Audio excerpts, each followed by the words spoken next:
नमस्कार दोस्तों, आज हम इस वीडियो में आपके साथ डिस्कस करेंगे इंटरनल सेंटरलेस ग्राइंडिंग प्रोसेस के बारे में। और जो इंटरनल सेंटरलेस ग्राइंडर होता है वह इंटरनल ग्राइंडिंग मशीन का टाइप होता है जो एक प्रिसीजन ग्राइंडिंग मशीन होती है। और इस प्रोसेस को क्यों करते हैं, इसका मेन कार्य क्या रहता है। इंटरनल सेंटरलेस ग्राइंडिंग के द्वारा हम वर्क पीस में अलग अलग टाइप के होल, जैसे सिलेंड्रिकल होल हो सकता है, टेपर्ड होल हो सकता है, उनके इंटरनल सरफेस को ग्राइंड करने के लिए इस प्रोसेस का प्रयोग किया जाता है। और ये जो होल्स होते हैं ये थ्रू होल भी हो सकते हैं, वर्क पीस में थ्रू आउट हो सकते हैं, या फिर ब्लाइंड होल हो सकते हैं कि वर्क पीस में कुछ डेप्थ तक ये होल बना हो। तो इन होल्स को ग्राइंड करने के लिए इस प्रोसेस का इस्तेमाल होता है। अब इसकी वर्किंग की अगर बात करें, इंटरनल सेंटरलेस जो ग्राइंडिंग है इसका working principle external grinding machine की तरह होता है, बट फ़र्क सिर्फ इतना होता है कि वर्क पीस को सपोर्ट करने का जो मेथड है वो इसमें अलग होता है एक्सटर्नल ग्राइंडिंग मशीन के मुकाबले। इस प्रोसेस में जो वर्क पीस है उसको 3 रोल्स के बीच में सपोर्ट किया जाता है। जैसा अगर आप इस डायग्राम में देखें, ये वर्क पीस है तो इसे 3 रोल्स के बीच में सपोर्ट किया गया है। पहला है प्रेशर रोल, दूसरा है सपोर्टिंग रोल और तीसरा है रेगुलेटिंग व्हील। अब ये तीनों रोल्स की अगर हम रोटेशनल डायरेक्शन को देखें, pressure roll anticlockwise direction में, सपोर्टिंग रोल भी एंटी क्लॉकवाइज डायरेक्शन में और रेगुलेटिंग व्हील भी एंटी क्लॉकवाइज डायरेक्शन में रोटेट करते हैं। मतलब कि जिन 3 रोल्स के बीच में वर्क पीस सपोर्ट करता है वो तीनों रोल सेम डायरेक्शन में रोटेट करते हैं। और उसके बाद जो वर्क पीस और जो ग्राइंडिंग व्हील है ये दोनों एक दूसरे के अपोजिट डायरेक्शन में रोटेट करते हैं।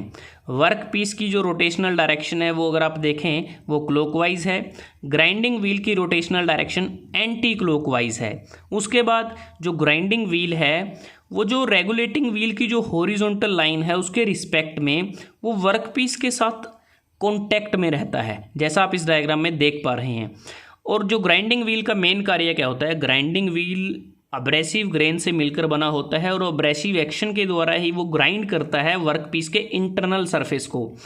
और ग्राइंडिंग व्हील इंश्योर करता है कि जो वर्क पीस है उसका जो इंटरनल सरफेस है वो इस तरह से ग्राइंड किया जाए कि जो वर्क पीस का जो थिकनेस है वो यूनिफॉर्म रहे, पूरे के पूरा जो उसका डायमीटर है वर्क पीस का यूनिफॉर्म थिकनेस वर्क पीस को मिले। ये ग्राइंडिंग व्हील इंश्योर करता है इंटरनल सरफेस को ग्राइंड करते समय। और इसके अतिरिक्त जो ग्राउंडेड जो इंटरनल होल होता है वह वर्क पीस के एक्सटर्नल सरफेस के साथ कंसेंट्रिसिटी को भी वो इंश्योर करता है। जब हमारा ऑपरेशन कंप्लीट हो जाता है, मतलब कि जब हम इंटरनल ग्राइंडिंग को कर लेते हैं और हमें वर्क पीस को अनलोड करना है, तो इसके लिए जो ये जो प्रेशर रोल है इसका ये जो पाथ ऑफ स्विंगिंग है इस तरफ प्रेशर रोल को उठा लिया जाता है और जो वर्क पीस है उसे अनलोड कर दिया जाता है। और जिस वर्क पीस पे हमें ग्राइंडिंग करनी है उसको फिर से लोड कर देंगे और फिर से प्रेशर रोल को अंदर की तरफ हम स्विंग कर देंगे। तो इस प्रकार से वर्क पीस की लोडिंग और अनलोडिंग की जाती है प्रेशर रोल को स्विंग करके। और जो ग्राइंडिंग व्हील है अगर हम बात करें, ये एक प्रकार से एक व्हील हेड पर ये माउंटेड होता है जिसे हम बाई हैंड रेसिप्रोकेटिंग मोशन है वो देते हैं। और ग्राइंडिंग व्हील को फीड भी प्रोवाइड की जाती है और उसको इन या फिर आउट कर सकते हैं ऑपरेशन के कंप्लीट होने के बाद।